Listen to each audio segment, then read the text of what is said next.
again. We are back. We are back. We are back. Welcome, welcome, welcome. Championship, not only championship mentality, but we're talking about no excuses, right? Ray Lewis Show. If this is your first time, buckle up. If you come back every week, you know what we're in for. And today I think I'm really excited. I think for life, period, right? Because there's an opportunity every day that you control the way you wake up and you control the way you go to bed. And I went to bed last night with joy in my heart, and I woke up with joy in my spirit this morning. And one of the people that I'm about to bring on next, I want to say forever changed my career right in the middle of it, just because how transparent he was with honesty.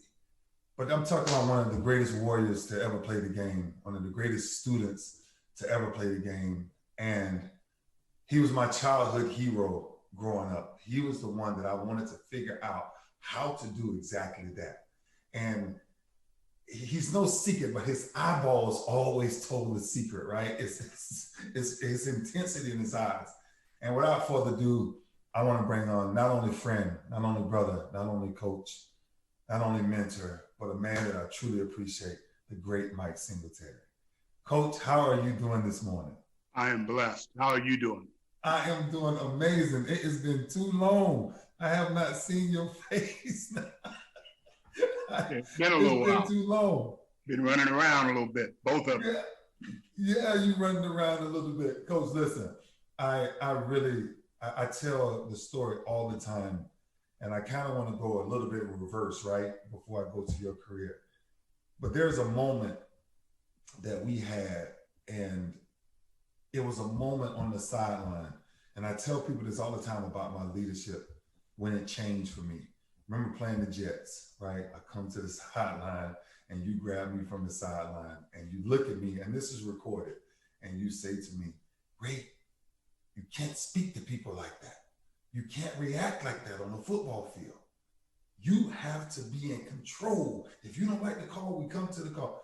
When that moment happened in my life, I'm telling you, Coach, it forever changed the way I spoke to my players forever going forward, right? Or the way I reacted on the football field. And that moment for me was a defining moment, I truly believe, in my career when you coached me of developing and going further in my leadership. What did you think that moment meant for me personally, but for you when you actually said it? Because it was intense. It was an intense moment. And I was looking at you and I was like, I don't know if I want to listen right now. Like, I just want to be me right now. What did that moment mean? Well, I think that, there are some moments that we have in life every now and then that you don't really have time to think about what's the impact of this. You just know that you have to do what you got to do. And everything about you up to that point let me know that you wanted to be a great leader, and you were a great leader. But all of us have to have somebody come alongside of us that have been there before and understand the effect of what you're doing and be able to say, you don't want to go that way. You don't want to do it that way. I've been there, and that's not the way you want to do it. This is the way you go. And so at that moment, it was just something that you knew you had to say as a coach. And whatever came after that really was going to be a determining factor as to the kind of leader you were going to be and how your teammates received you. Now, I started that for a reason, because now I'm going to go all the way back. 1985, I'm 10 years old. I'm watching this kind man now, but I'm watching this monster in the middle. I'm watching this man who understands everything about the defense. There were Wilbur Marshall, you had Richard Dent, this Bears defense was legendary. Why did you become the leader of that defense? You know what? I think leadership is, it really comes down to the person that is willing to give the most. And I think, all of himself, all of herself. That person that is willing to say, it's kind of like the lion in in the wilderness. And that lion is walking around, and he's not the biggest, he's not the fastest, he's not the strongest, but he doesn't know it.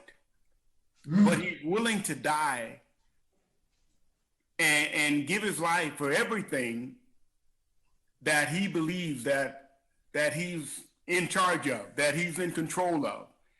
And everybody else is just going about their business. But as that lion, they don't know that inside of you, you're saying, I got this. I'm looking around to make sure everything is right.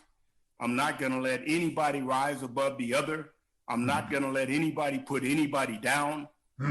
We're all on one team, and I am going to do everything I can to make sure that it's fair for everybody, and starting with me. First of all, I cannot believe you just used that lion. I'm gonna share a video with you later. You would have saw that was me speaking just then when we talked about the lion. When did you guys know that defense was gonna be that special? Did you know it, or was the conversation around, we can really be dominant? We can be the best to ever do it. But what was that? Because, Coach, I'm telling you, my favorite of all time. You and Wilbur Marshall, oh my gosh, that's me just watching the way this defense played football. It was mind-blowing to me. And I want to know personally, when did you guys know that? Did you really know it was that special? I think there's a defining moment for every team. There's a defining moment for every defense. And you know that something happened, you can't explain it, but you know that you have crossed over into something called special. And actually, it was the year before. The year before, we getting ready to play the Dallas Cowboys. We had never really beaten the Cowboys. And we were gearing up. Coach Dick had told us before the game, you guys have to go out here, and if you're saying that you want to be a great team, you have to beat great teams. And at that time, Dallas was a great team. And so we're fired up all during the week, and we go out there and we get our tails kicked. And after the game, that Monday we're in the locker room, or that Wednesday we're in the locker room. And I'm hearing the guys go, man, with the same old bears. Man, we ain't going nowhere. We're not doing anything. We can't beat the Cowboys. We can't beat nobody. I'm listening to this, and as I'm listening to this, tears start to come out of my eyes because I'm fired up. And you know how it is, and I know you know this, when you made up your mind to say, wait a minute, I can't go back. I can't go back. So we're not going back. So we go outside and we get ready to do calisthenics. And it came my turn to call the push-ups. I did push-ups. And when it was my turn, I couldn't say anything. I stood there and I had a decision to make. And I started crying. Guys were like looking at me, what's wrong with this brother? He's having a breakdown out here. And I took off my helmet, I threw it on the ground, and I said, guys, I'm telling you, I can't go back. We are not going back. We are going to the playoffs this year. And at that time, we hadn't been in the playoffs. This is our third year in the league. And I said, I refuse to go home. I don't want to see Frosty the Snowman. I don't want to see Rudolph the Red-Nosed Reindeer. I don't want to see any of those. I want to be playing. So I refused to go home early. And so when I said what I had to say, it was really quiet. No one said anything. There was no one moving. And after what seemed like about 2 minutes, on the back end, the guys started clapping, and guys started chanting, "Yeah, we're not going home." And we started high-fiving each other and belly bumping and the whole 9 yards. I mean, it was a day, And after that, Buddy Ryan came up to me after practice and he said, "Don't ever do that again. But what you did today, that's it. That's it." So I knew then that something had started. What did Buddy mean when he said, "Don't ever do that again"?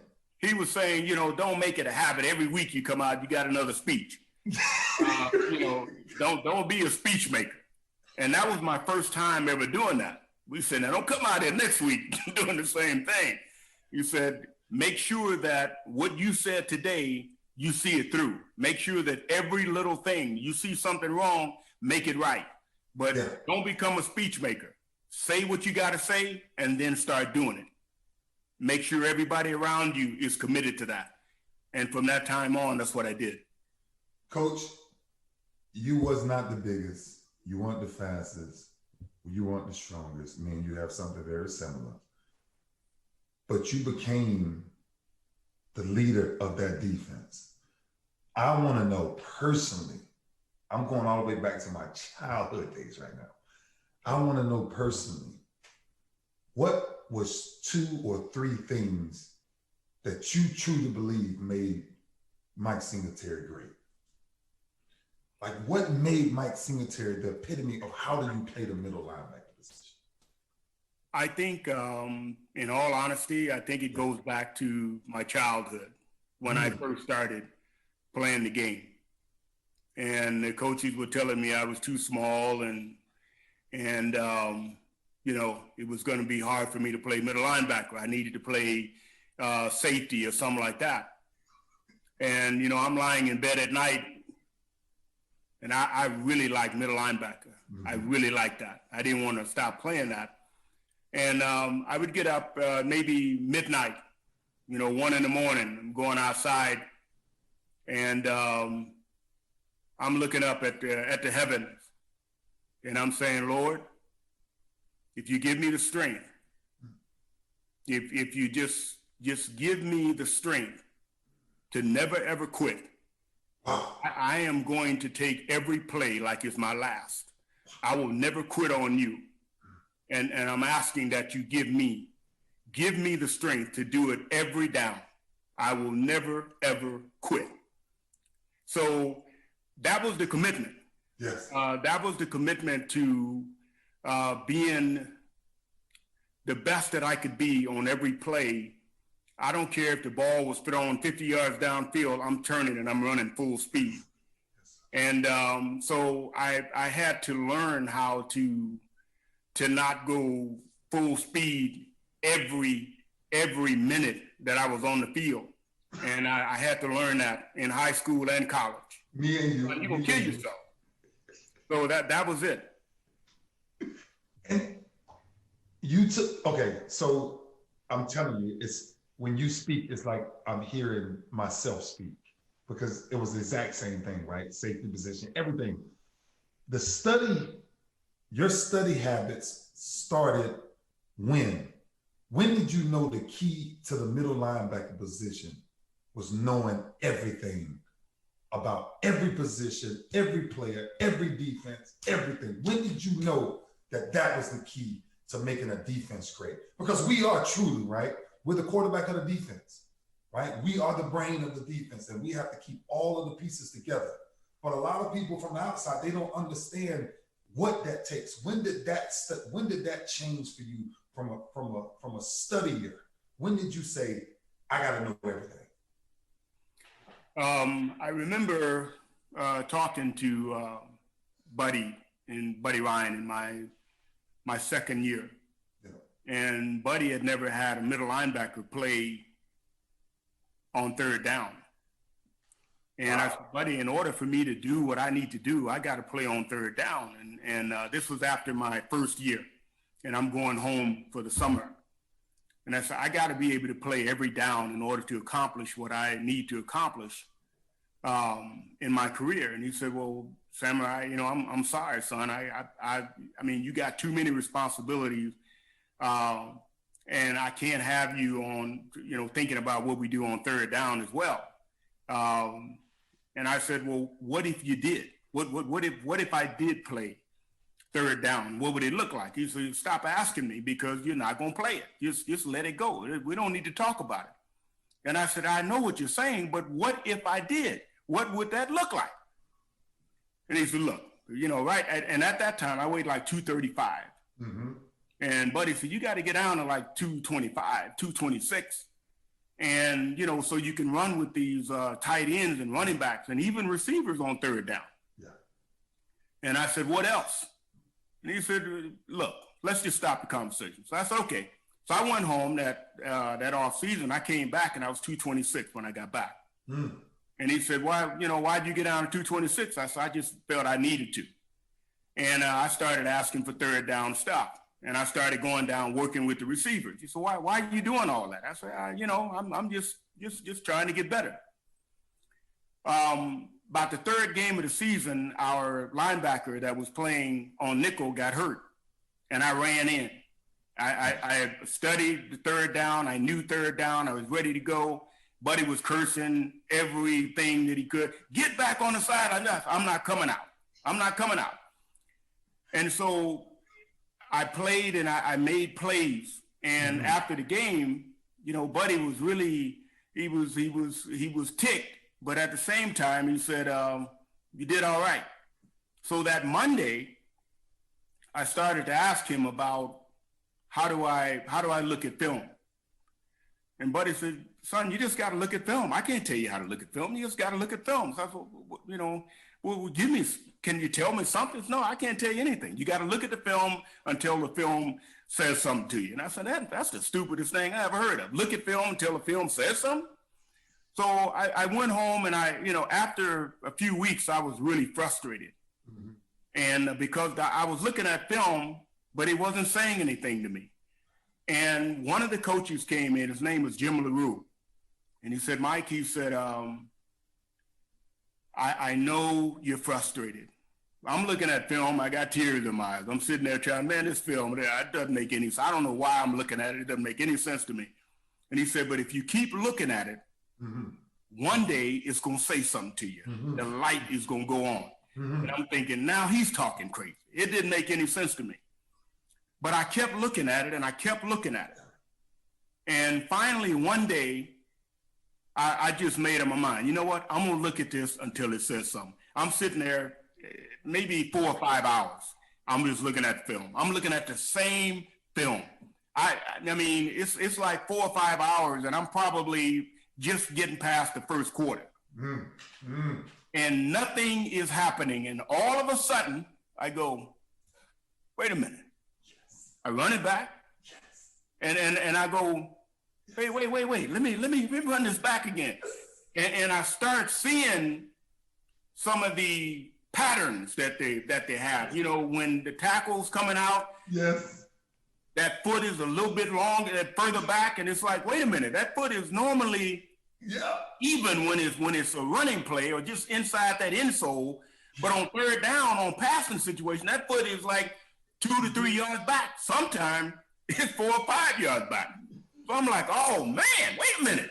So I'm starting looking at the running backs. Okay, on one play, he's 2 yards back. On another play, he's 3 yards back. Or he shifted to the right or to the left. And I'm getting up, I'm screaming in my part. I'm like, woo, wait a minute. Here it is, baby. I know what you're doing now.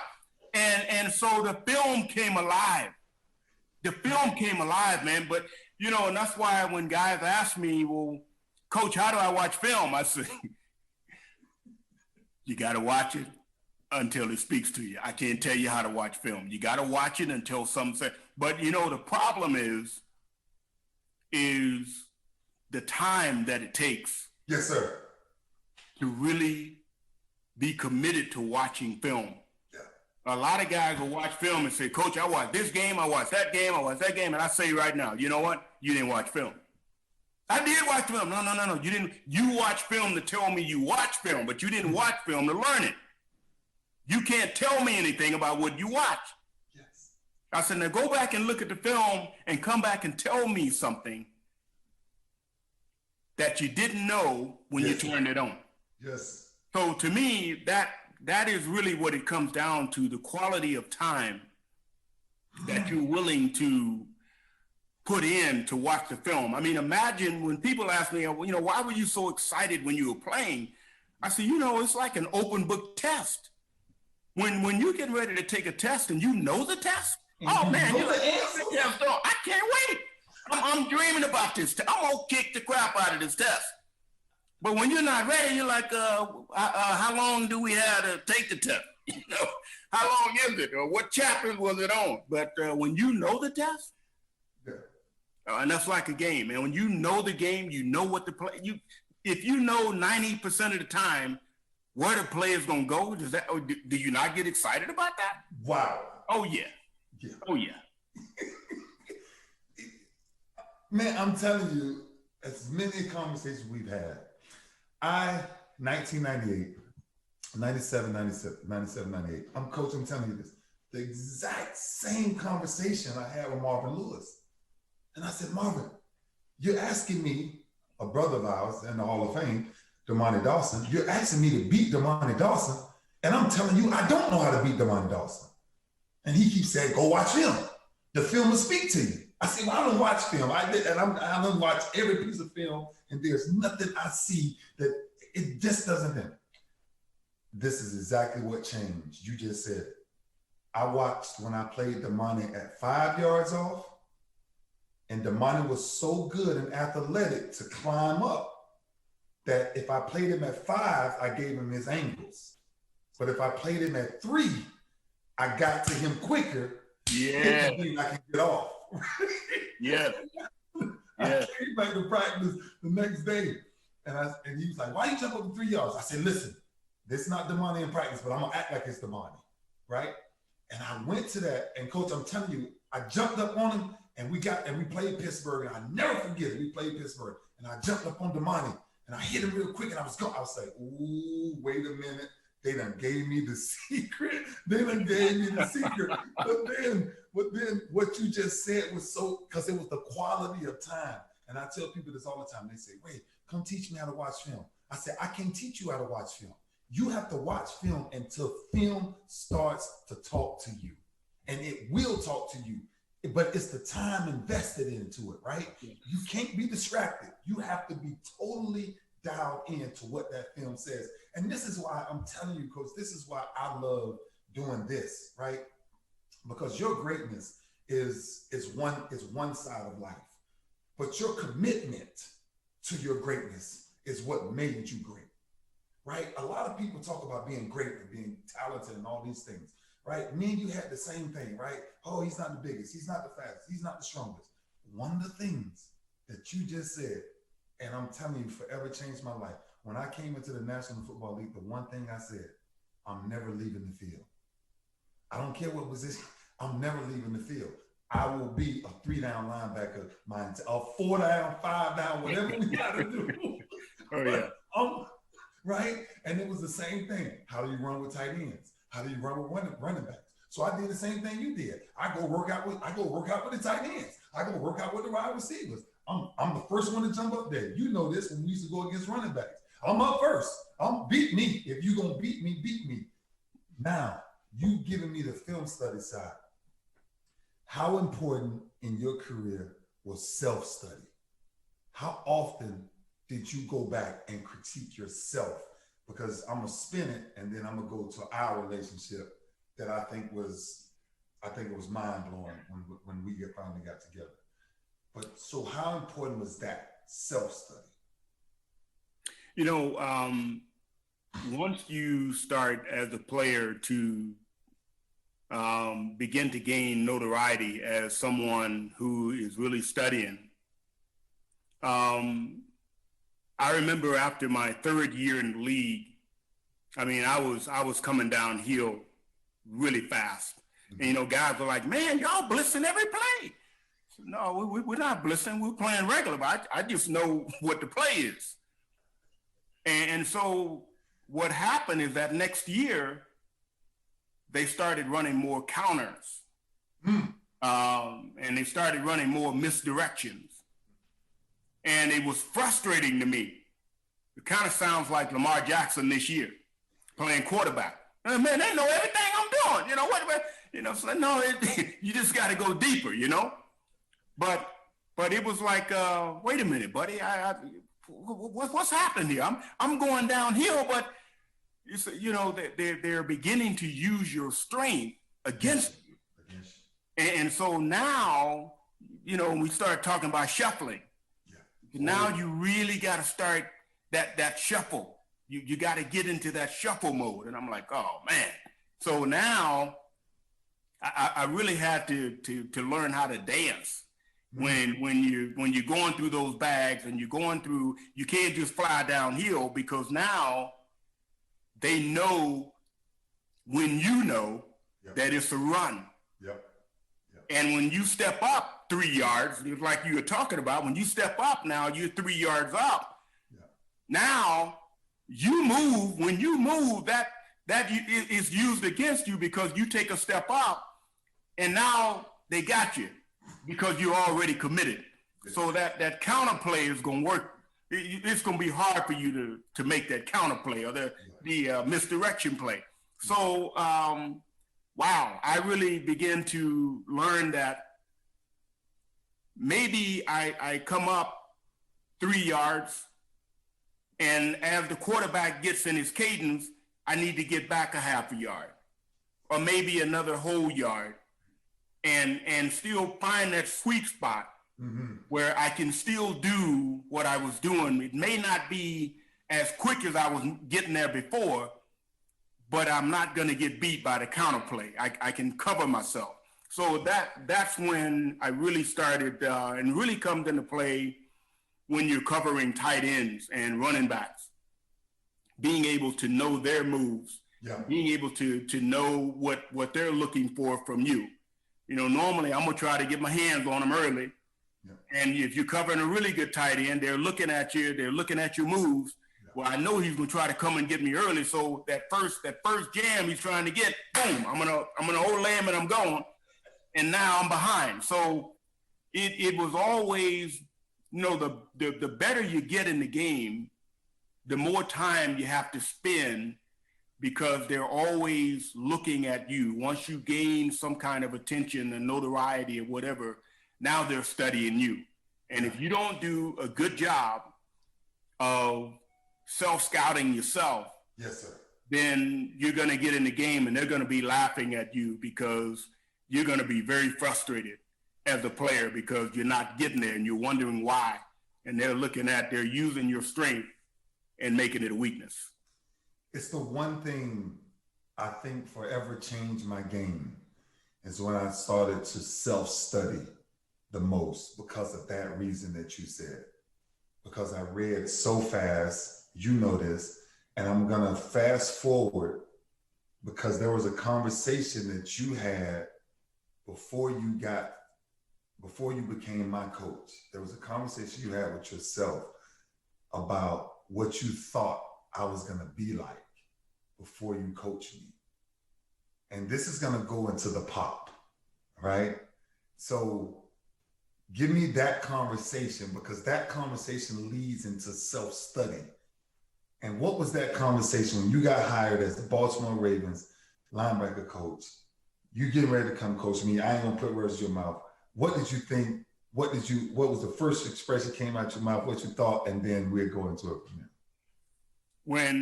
When I knew I was gonna be coming to Baltimore, I thought, dang,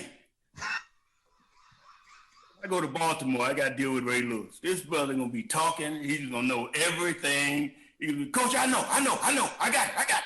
Like, wait a minute, man. How am I gonna coach somebody like that? This brother is gonna know. He's gonna tell me, I already know that. I know how to do this. And so that was my preconceived notion and feeling before coming to Baltimore. Yeah. Go ahead. Yeah. And so this is what's crazy. you get to Baltimore, and this is a story I'm telling you, people have to know. Coach gets to Baltimore, and we sit down in one of the first meetings, and I asked him, I said, I want you to teach me everything you know. And this is what was interesting. My game, I used to react so fast. And this is why this is so important about self-study. I used to react so fast, and you said, let me teach you this pop. And I'll never forget, that pop forever changed my game, right? I just got to telling this guy, Tony Khan, about this same thing, one of the owners of the Jacksonville Jaguars now. And I'm telling him about how it slowed me down. Because I read and our eyes see, oh, I know the play. Oh, they going right there. I'm going. I'm going to hit this gap. I'm going to knock somebody out. And it's right. But when that pop came into play, which I hated the tunnel where you put the bands on our legs and we had to go until you got tired with that clock. That was the worst drill that I've ever had in my entire career. so I said, Lord, I need to learn this drill very fast and learn how to manipulate it. But it changed, Coach. It changed the way I saw the game. The game, that one pop gives me where the play is going in 3 seconds, that pop gives me 3 seconds to think, register, put everything together, then explode, right? And that's, for me, from a self-study, and I'm telling you, and you remember this, because one of the things you were really big on is the false step, right? That false step. Don't take that step, right? Don't you jump down there too quick. And when I started to change that in my game, Coach, and started to go backwards, I'm telling you, I watch film to this day right now, even as I got older playing, and I was like, the only reason that I'm still making that play is because what a guy once taught me something, and I always said guy, then I go into, it was actually Mike Singletary. Because what you taught me in that, Coach, I'm telling you, it forever changed my career. And it's almost how I try to tell people that sometimes the information is given to you, but you have to know how to use the information, right? Like a lot of people give you information, but if you don't apply the information to your life, it's going to be a hard life thinking that you didn't get the information when you did get the information. And I got it. And I'm telling you, it forever changed my career, which is why going into the second half of it, because I sat down with you, and I think people will never know what is a room like with Mike Singletary and Ray Lewis in it, right? And I'm like, Coach, I get this question every day. Every time somebody sees me, what was you and Mike Singletary like in a room? Man, I can only imagine the way y'all watch a film together. I said, actually, it was quiet. I said, actually, we were both studiers, right? We both looked at the film. We look at each other, and he said, Ray, you know how to correct that. But something I said to you, and I said, Coach, I said, I want to learn how to be a better man. I said, I want you to teach me how to be a better man. And every Monday, and I want to know from your perspective, when I asked you that question, when you opened up, and every Monday, we was not coming in the locker room, the facility to watch film. We was actually meeting to have Bible study. And we started to sit down, and you started to teach me the principles and the things of what a man carries himself like. Why give me that? Why was that part of who Coach Singletary was, or my vulnerability asking you and you giving me that part of life? You're asking me how that was? Yeah. How was that? How was that when that moment, or better yet, has that ever happened with any other player to where they wanted that side of you? Because that's the side of you that I think I respect more than anything, right? The knowledge and the football side that we're getting into now is absolutely amazing. But the character of man that you became, the character of man that people know you for, is what I wanted to be always remembered for when the game was done. So that's why I was asking for that. You know, I think I think in life, one of the things that's so important is I've seen a lot of guys become successful in one part of their lives only to fall in another. And to me, when you really begin to think about excellence, when you think about greatness, it's I think we as humans, we think, well, if we had a career and we were great in that career, then that makes us great. And see, I don't agree with that. I think that you're only great when you're consistently great. Wow.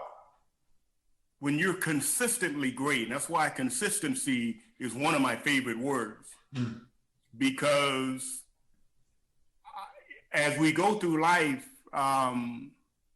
we have to have the character to cover us. Because even though we aspire to be great in all we do, even just because we aspire to be great means that we're going to fall. And if we don't know that it's okay to fall, then we may not get back up, or we may begin to make excuses for the fall. No, I need to own it. I need to say, you know what? I made a mistake, man. That was on me. That was my fault. In fact, you asked me a question a little while ago, when did you know the Bears were going to be a great defense? One day, I remember this, one day, we're sitting down and we're watching film, and Buddy says, so, Ham, why'd you do that? Well, I didn't hear Samurai make the play, make the call. And he asked Gary Fency, well, why'd you do that? Well, I thought it was this. He asked 2 or 3 guys, why'd you do that? And Buddy cut the film off and said, hey, you know what? Let me tell you something. We're not going to be very good as long as we make all these excuses. Until we begin to own up and say, it was me, it was my fault, we're not going to get any better. And it wasn't long after that we sat down, we watched film and said, okay, Ham, why'd you do that? Coach, you know what? I was going to make this move and I slipped and that was my fault. Okay. Boom. Wilbur Marshall, why'd you do that? That's on me. I was just dumb. I just did a dumb thing. Okay. Singletary, why'd you do that? Coach, that was stupid anyway. Okay. So I knew, because I sat right next to him, he put his pipe in his mouth and there was a smile, because he knew, he was shaking his head.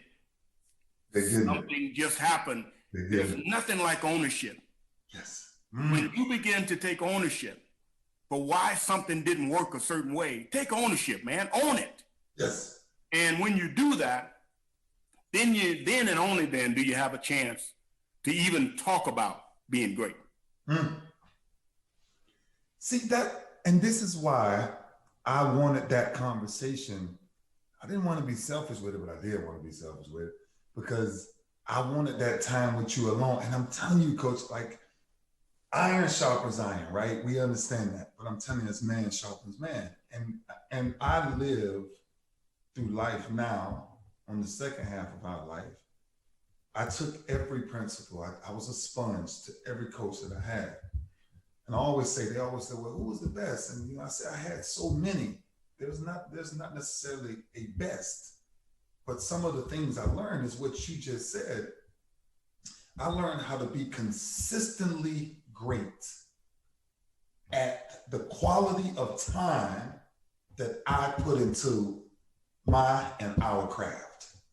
That's where I became a student of Mike Singletary's and the Willie Lanier's, because that type of mentality it is what it is. It's rare. It's rare. You don't see. We will see good players come and go, but you will rarely see that type of greatness, because The quality of time separates the good from the great. It separates great from greatness because the consistency of never giving in until you understand it. And when you take ownership, that's when we changed as a defense in 2000. When I closed the door and told Marvin, I said, Marvin, you got to leave. This is not about you. We have to figure this out. And every man in this room got to be held accountable for our freaking jobs. Don't tell me you sorry. Just get done what you got to get done. And if we're all moving on a shoestring mentality, then we're all in this together. If we all wrong, guess what? We all right. That's what made it so great. What I was able to do in my career, Coach, I'm telling you this, is I was able to take everything that men like yourself, Marvin Lewis, Jack Del Rio, Rex Ryan, I took every piece of knowledge that not only you had, but Buddy Ryan had, Mike Ditka had, that all the way back, because everything that you were taught, you passed down. So that's why I want to kind of wind it up by simply saying, I think what happened in my career with you was I was blessed, truly, and I'm very vulnerable to tell you this, I was blessed to work up under or be coached by somebody that I looked at as a hero, right? Somebody that I looked at had a mentality that a lot of people did not have. A lot of kids like yourself, a lot of people was way more athletic than me and you, way more athletic than me and you, period. You put us on a scale next to 90% of the people that we played in high school and college with, and in the league, they're like, oh, there's no way. There's no way. But what defied the odds? What defied the odds is the principles and things that you left us today. One of the things that I try to do on this show is I try to leave people with practical principles, things that they can practice every day. And what you're leaving us is not only self-study, understanding, but film study is watching the film until it speaks to you. That's in any business of life. But to truly be remembered, it's the consistent chase of greatness, of sharpening your tool every day to come back better, and hold yourself accountable only to make sure that you take ownership of your mistakes. I said this all the time. I failed so many times, but every time I failed, I learned something. I learned that I'm not afraid to get back up. And that's why what you did for me, what you did in my life, what you did in my career, I'm telling you, I just want people to understand.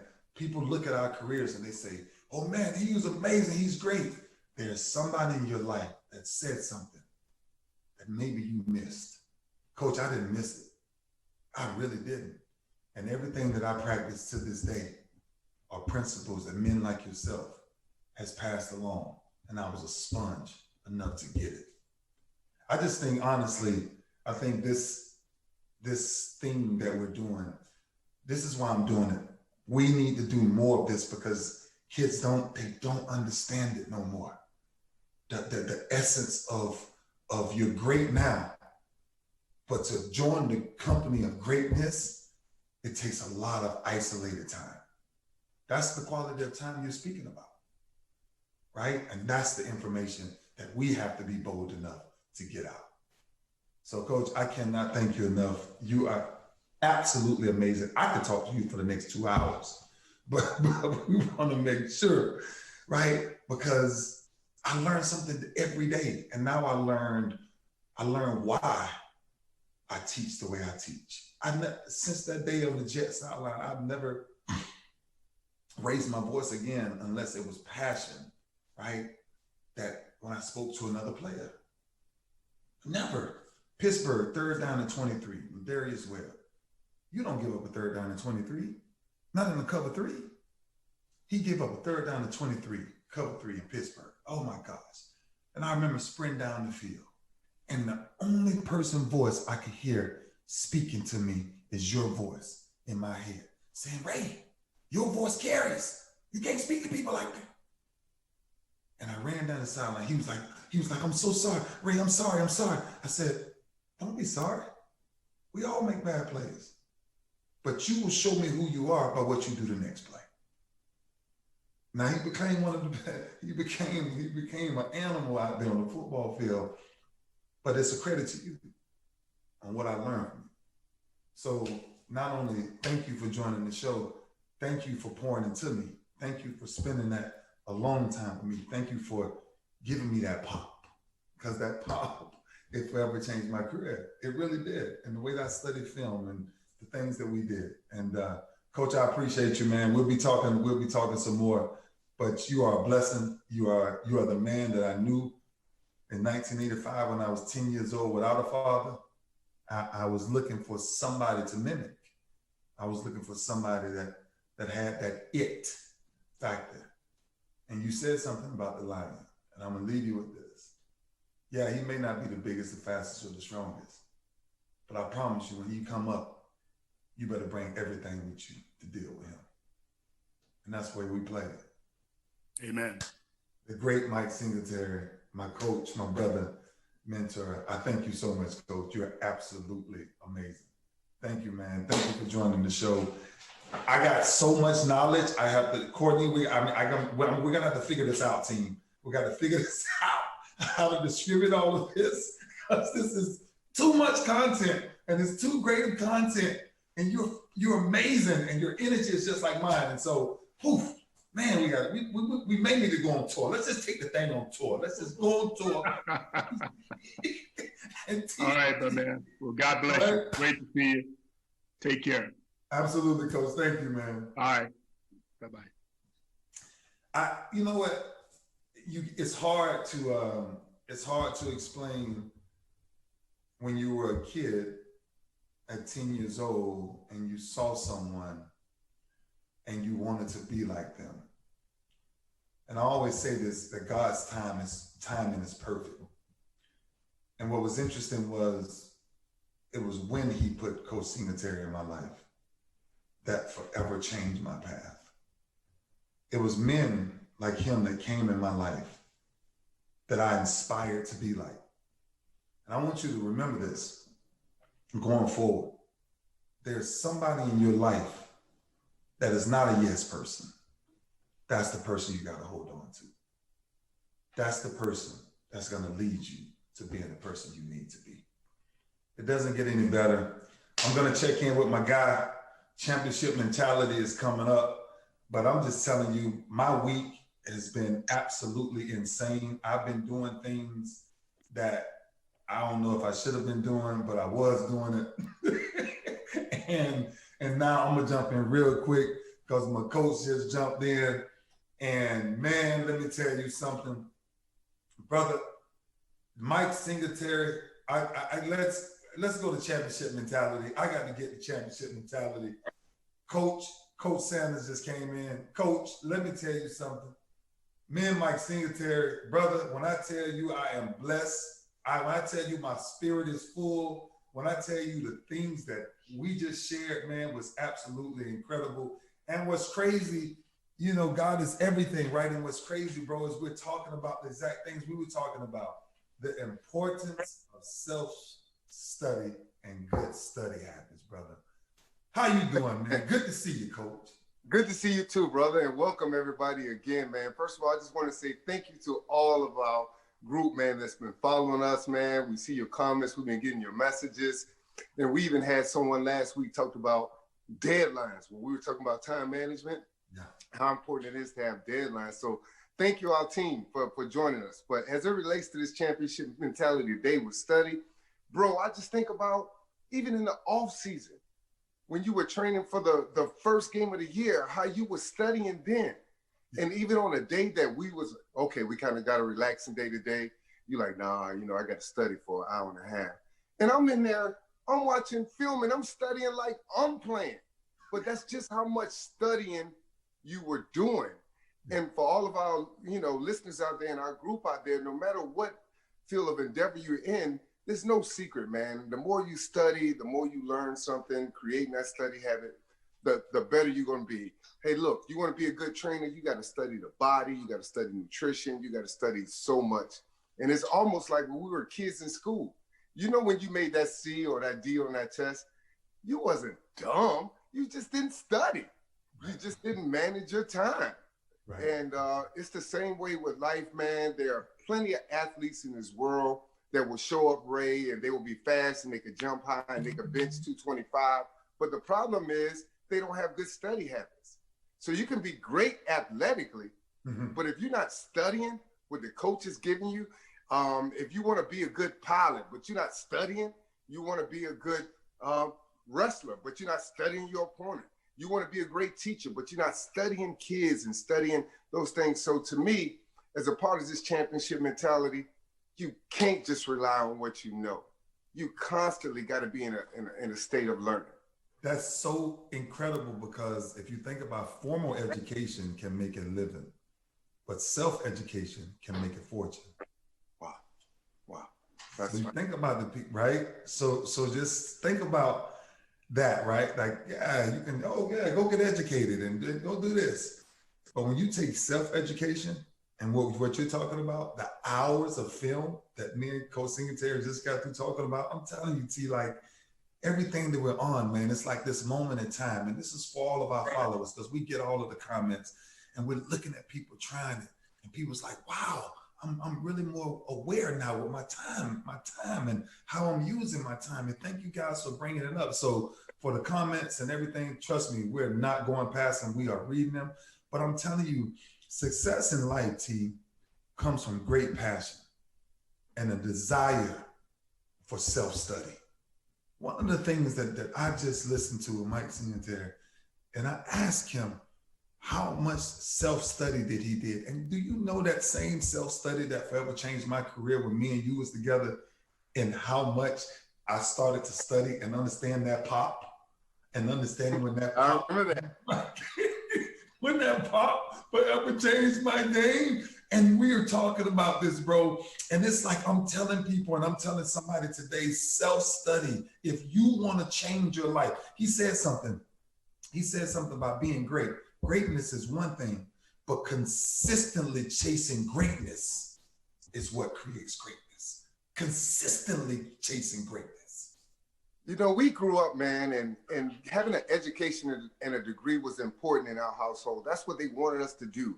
A lot of people are first generational, kids that got a degree in their family. But one thing is that we got this notion that it's over once you graduate from college. And what I found out is that it just began. Like there's so much out there that we don't know. And then sometimes our educational system has been set up by an oppressor. So what you've learned is not going to help you get ahead in life. And so being practical like we do every week, man, I love to give people the tips that we use, the tips that help us along the way, because a lot of people are busy. But my wife pick up my daughter in a pickup line. She got to get there 45 minutes to an hour because the line is ridiculous. That's her time of study. If you got to drive to work and it take you 45 minutes to get there and 45 minutes to get back, make that your study time. Even at lunch break, I know in between work, now it's time to eat, but man, and growing up, although we're both authors, we didn't grow up this way. We didn't grow up big readers. So we started off with audio. We start putting in tapes when we worked out. So for somebody else that may be like, oh man, I don't know what to study or I don't have time, you got to make that time. Remember we talked about time management last week. Look at your schedule and say, hey, how could I sneak in 30 minutes on how to become a better person? Wait a minute, I need 30 minutes on a mindset for this thing that I'm going after. So whatever it is, your vision is, you got to continue to study it. And trust me, I've been doing what I do for 20 years. And sometimes I feel like I don't know nothing because there's so much information out there, but still yet for me to learn. If you're not willing to learn, no one can help you. Wow. But if you're willing to learn, no one can stop you. Yeah. Right? That's where we mastered life. That's why the pursuit of greatness for us never stops. Never. Right? Because we're willing to learn. We're always willing to adapt, to learn something new or do something different. And we realize because of our formula, nobody can stop us. There's no devil in hell that can stop what we're doing. Right? No. That's why Isaiah 54:17 says, no weapon formed shall prosper, because it cannot form if you're already willing to learn and become a student of not only the word, but become a student of what true greatness is. This is not about sports. True greatness is every day getting up and find a better you every day. See, that's why bro, this is why I love doing this show. And we're going to be quick, man. This is why I love doing this show, because we have been trying something for 20 plus years. And guess what we tried? We've been trying only to do this. How do we better ourselves every day? How do we read something different every day? We didn't. Who would have ever told you, I'm just being honest, that two black men will come out? Black, white, it don't matter. No matter where you from, no matter what demographic you from, no matter how you grew up in childhood, that somebody tell you that you would be a New York Times bestseller, right? That you write books, that you're distributing knowledge, right? In our communities, in our neighborhood, that was non-existent. That did not exist. And I'm telling kings, buckle up, lock in, and if you're willing to learn, nobody can stop what you're trying to do. That's facts. You want to take care of the pride? Mike Singletary talked about a lion. Everybody on this show knows a lion is one of my favorite animals, but it's his mentality. It's his mentality on how he gets things done. When you show up, when you get up every morning, when I wake up every morning, I wake up with a war in the morning, because I'm telling you, I'm up and I promise you I'm moving. I'm telling you, it's somebody out there, man. You've been competing with them, whether it's in a classroom or on the field or on your job. The person that really gets ahead is the person that studied. They're not smarter than you. It's just that they made a decision to spend time studying. And that's what we got to do in order to be great, man. And that's the bottom line. You got to humble yourself. If we walk up to someone and they act like they know everything. Oh, I'm running. That's going to be tough for you to learn. You know, you got to participate in your own rescue, you know, and whether it's financial literacy, whatever it is in life, man, there's so much information out there that we don't know that's available to us now because of technology. But it's up to you to put in the time and to learn that information to help you grow. Absolutely. Coach, you're amazing, brother. And this knowledge, I'm blessed every day to do this with men like Coach Singletary and men like yourself. And today is amazing because we're talking about self-study. We're talking about always going to the next level of life and always willing to learn. And no one can stop you no matter what you're doing. Right? I said this other day on the podcast. I said on Vitor's podcast, I said, I only had a plan A. I never had a plan B. And sometimes people say, well, what happens when plan A goes wrong? Find different routes to get to plan A. You have to find different outs to get to plan A. And brother, today was absolutely amazing, man. I thank you, brother. You're a blessing.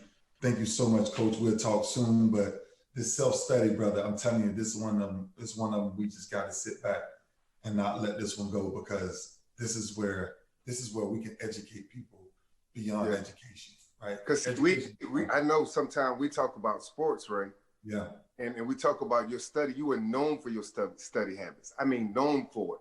So much so where defensive coordinator started watching film on you. Wait a minute, he's going to overrun this play because he knows the playbook. He knows the play, so I want you to hesitate here. Yeah, offensive coordinators, right? Yeah, offensive coordinators. That's just how deep it was, bro.